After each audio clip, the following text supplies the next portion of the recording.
బాబు గారు ఏం చేస్తుంటారు? వ్యవసాయం పని చేస్తాం. వ్యవసాయం పని ఏంటి, ఎట్లా ఉంది వ్యవసాయం పరిస్థితి? వ్యవసాయం పరిస్థితి ఏముంది, మరీ అధ్వానంగా ఉంది. ఇవాళ ఒడ్డు తోలితే 4-3 నెలల దాకా డబ్బులు లేవు. సరిగ్గా మన మందులు చూస్తేనేమో రాయితీ అంటున్నారు. ముందుకి 1100 ఉండా కట్ట 1800 రూపాయలు అయింది. మందుల రేట్లు మొత్తం పెరిగిపోయినాయి.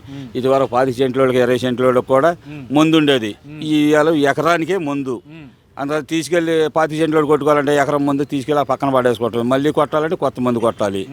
ఆ పరిస్థితి ఏమో సామాన్య లేబర్ 10 సెంట్లు 20 సెంట్లు ఉన్న వాళ్ళకి దాన్ని ఉపయోగపడాల.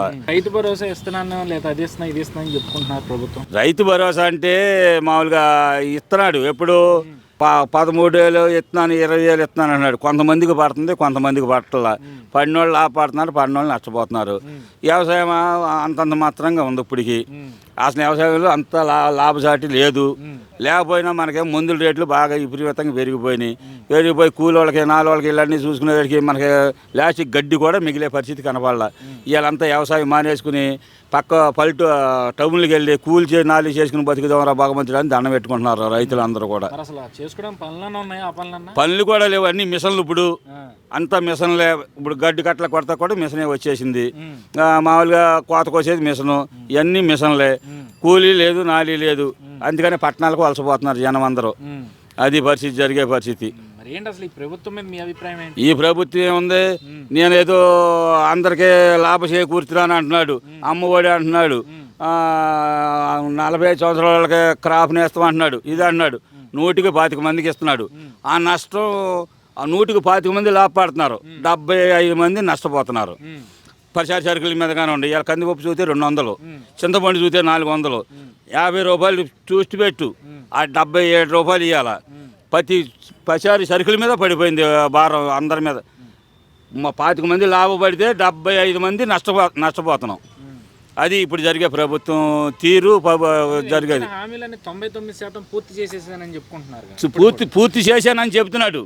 ఎవరికి ఆ 30 మందికేగా, ఆ 25 మంది 30 మందికేగా, ఈ 70 మంది కాదుగా.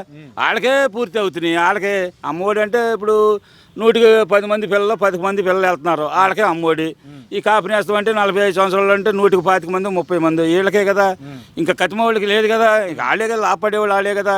ఇప్పుడు మోతుబరి రైతులు ఉన్నాడు, వాళ్ళకి ఎకరానికి 13,000 అంటున్నాడు.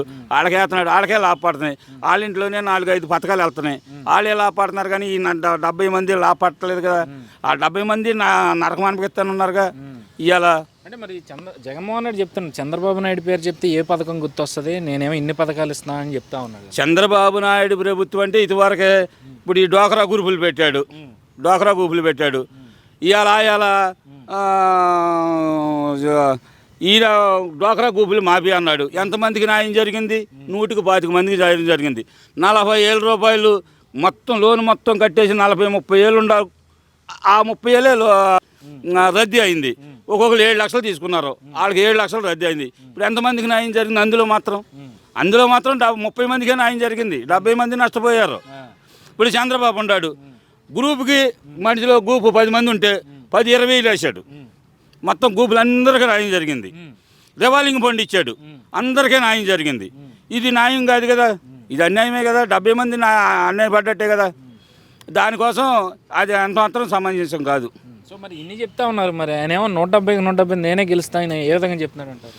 175 అంటే ఈవీఎంలో మొత్తం మనకు అనుకూలంగా మార్చుకుని మన పోయిన ఎలక్షన్లో ఏ రకంగా చేశాడో అదే రకంగా ఆ ప్లాన్ మీద ఉండారేమో. అయితే మనకైతే తెలియదు. అది అలాగే గెలిచారు. అలాగే గెలకపోతే ఇప్పుడు కౌంటింగ్ అంటే 10 నిమిషాలకు ఒకసారి కౌంటింగ్లు చెప్పుకుంటూ వస్తారు. బర్రమంట బట్టన్ నొక్కితే అక్కడికి వెళ్ళాల్సింది 38 అంటుంది, లేదా 69 అంటుంది, 120 అంటుంది.